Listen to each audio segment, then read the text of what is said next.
일본의 사찰을 그려놓은 그림엔 책 읽기에 열중하고 있는 승려들의 모습이 빠짐없이 등장한다. 이렇게 일본 사회의 지식층이었던 승려들은 불교 경전 외에 다양한 학문을 연구했다. 그래서 당시 일본의 승려들은 의사, 역술인, 외교관의 기능을 두루 갖추고 있었다. 日本のその当時の最古のインテリは禅僧です。禅の仏教をやっているお坊さん、これは最古のインテリ。つまり朝鮮人であれ中国人であれ自由にこの筆談ができる、言葉筋ができるのは全部禅僧、つまり禅の仏教を勉強した人たちですね。これが日本のあの時最高のインテリです。 이러한 일본의 승려들 중엔 주자학에 관심 있는 승려들도 많았다. 그러나 당시 일본엔 주자학이 널리 보급되지 않았다. その定常学を勉強した人たちはですね、お坊さんたちが勉強したんです。僧に留学していた日本のお坊さんたちが勉強していて、でそれは儒教として勉強するよりは仏教哲学を補うものとして定常学を勉強してやると。だから独立のジャンルとしては定常学はまだ成立してなかったということになりますね。 이에 비해 유교를 국교로 삼은 조선에선 주자학이 생활 깊숙이 뿌리내리고 있었다. 강항도 자신의 형에게서 주자학을 배웠는데 강항의 형 강주는 퇴계 이황의 학맥을 잇는 인물이다. 일본의 유일한 지식인인 승려들이 강항과 친분을 쌓으려고 애쓴 건 이 때문이다. 이런 것으로 봐서는 일본에서 필요한 그런 고등 지식, 즉 성리학이라고 할 수 있겠죠. 이런 쪽에 이런 우리 문인 학사들이 음으로 양으로 상당히 일조하지 않았느냐 이렇게 볼 수가 있습니다. 자, 지금 이 그림은 조선통신사가 일본을 방문했을 때의 모습을 그려놓은 것입니다. 이 조선통신사의 행렬을 구경하기 위해서 아주 수많은 사람들이 이 거리로 나와 있는데요. 이 화려한 조선통신사의 행렬은 일본인들에게 아주 큰 구경거리였던 것 같습니다. 자, 그런데 이 그림을 좀 자세히 보시죠. 이것은 이 조선통신사 행렬 중에 한 사람을 따로 그려놓은 것입니다. 여기를 보면 이 말을 탄 조선통신사가 일본인에게 글을 써주고 있습니다. 실제 1590년, 그러니까 강항이 일본으로 끌려가기 7년 전입니다. 이 조선통신사의 기록을 보면 일본의 현소라는 스님에게 글을 써주었더니 그것이 사람들에게 알려져서 글을 구하려는 자들이 숙소 앞에 구름처럼 몰려들었다.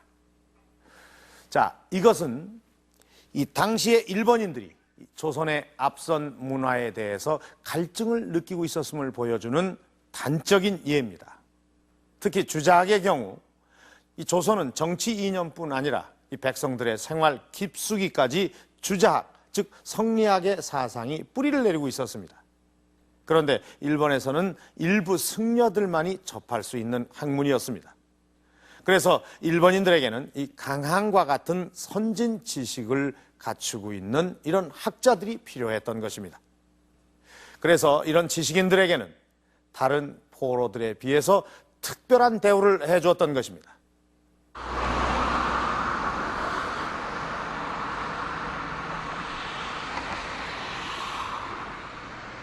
포로 신세가 돼 일본으로 끌려온 강항은 오즈시에 정착한다.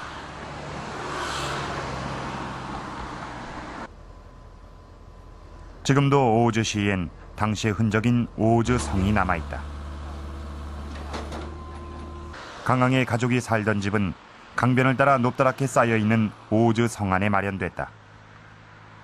그렇다면 강항은 이곳에서 어떻게 살았을까? 간양록엔 당시의 생활상을 추정해 볼 수 있는 글이 실려있다. 10리쯤 걸어 닿은 곳이 오즈성이다. 그곳에 우리를 유치해두고 남녀 종을 한 명씩 줘 시중들게 해주었다. 비록 포로였지만 강항에겐 시중들 종까지 제공됐다. 그리고 오즈성 인근에선 비교적 자유롭게 다닐 수 있었다. 金山出席時の老僧と交友があったり、また城下の僧と監視の交換をしたり、比較的自由に大洲の市内を歩いていたんじゃないかなとこのように想像されます。 그러나 강항은 쉽게 일본 사회에 동화되지 않았다. 임진왜란이 끝나고 일본의 통신사로 갔던 여우길은 일본에서 들은 강항의 행적에 대해 이렇게 말하고 있다.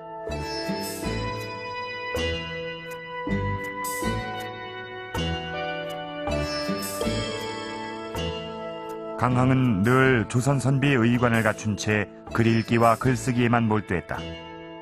지금 일본에 남아있는 이 글씨는 당시 강항이 직접 쓴 것으로 난방, 즉 난꽃은 매우 향기롭다는 의미다. 예기치 못했던 이국 땅에서의 삶. 어쩌면 이 글씨는 당시 강항의 심정을 표현한 것은 아닐까. それをもし文字で表現すると分かる人は分かってください。私は自分の心の中から自分の節度これは曲げないのです。それはちょうど蘭の花が人工的に何かを加えたりしなくてもおのずからいい香りを発するように私の心もそうです。 이렇듯 조선 선비로서의 절개를 지켰던 강항이지만 강항은 늘 고향에 대한 그리움에 젖어 있었다고 한다. 간양록에 의하면 강항은 자주 오주성 정상에 올라 서쪽을 바라보며 마음을 달랬다고 한다. などに従事させられたんじゃないかと思われますが、そんな記録もありません。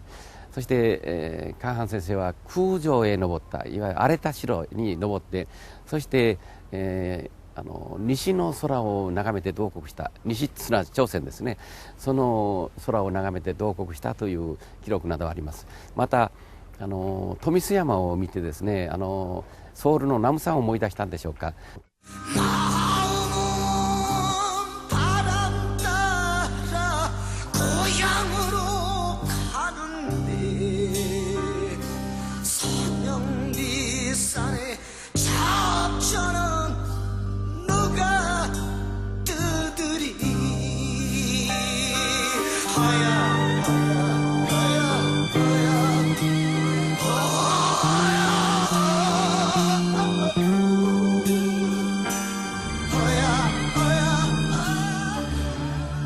결국 강항은 탈출을 시도한다.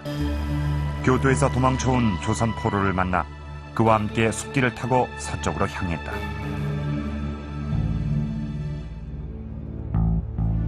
간양록엔 당시의 상황이 이렇게 기록돼 있다.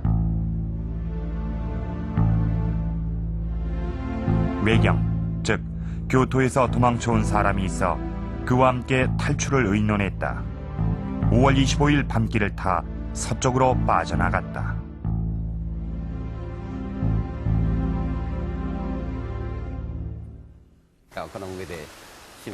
그러나 강항의 탈출은 실패로 돌아가고 만다. 당시 강항의 탈출 경로를 직접 찾아가 봤다. 강항은 지금의 야쿠시다니 계곡에서 한 노승을 만나 도움을 청한다. 다행히 노승이 배편을 구해주기로 해 노승과 함께 숲길을 걸어 내려오는데 갑자기 왜군이 나타난 것이다.